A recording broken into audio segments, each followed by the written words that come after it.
In his prologue to a magnificent presentation of the story of Jesus, the Apostle John penned these words, "In the beginning was the Word, and the Word was with God, and the Word was God.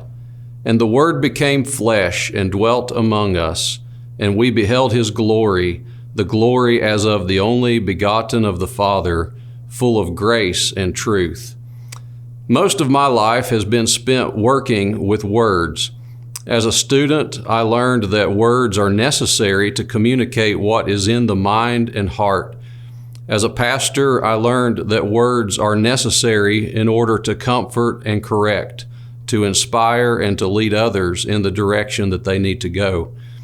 As a missionary, I have learned that words coming from one language may carry an entirely different cultural, intellectual, and emotional cargo than seemingly equivalent words in another language.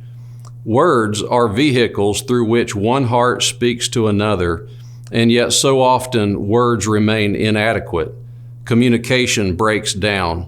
We don't know how to get across what we really want to say to someone. And that is why John's introduction to the gospel should resonate with all of us. Of all the things that he could have chosen to say there, John decided to begin with this abstract concept of a word. Even before he created the world, this word was in the bosom of God, the Father, and he was longing to communicate that word to us. But how could he do it? Oh, there were many equivalent words in human language that God could use to get his message across. In fact, he did just that.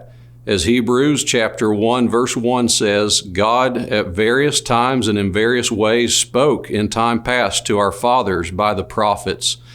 He spoke to them again and again, but something more was needed in order to get across his message of love to the human race. And so God did the unimaginable. John puts it this way, "The Word became flesh and dwelt among us." This Word that was in the bosom of the Father from eternity, that same message needed more than just a good translation. It needed to be enfleshed. And so Jesus, the Son of God, stepped down from heaven into a human body. And in so doing, he encapsulated all of the words that God has ever spoken into one profound message of love, a love that is characterized by grace and truth. Theologians call this the incarnation, divine love in human flesh, and that's a word we all can understand.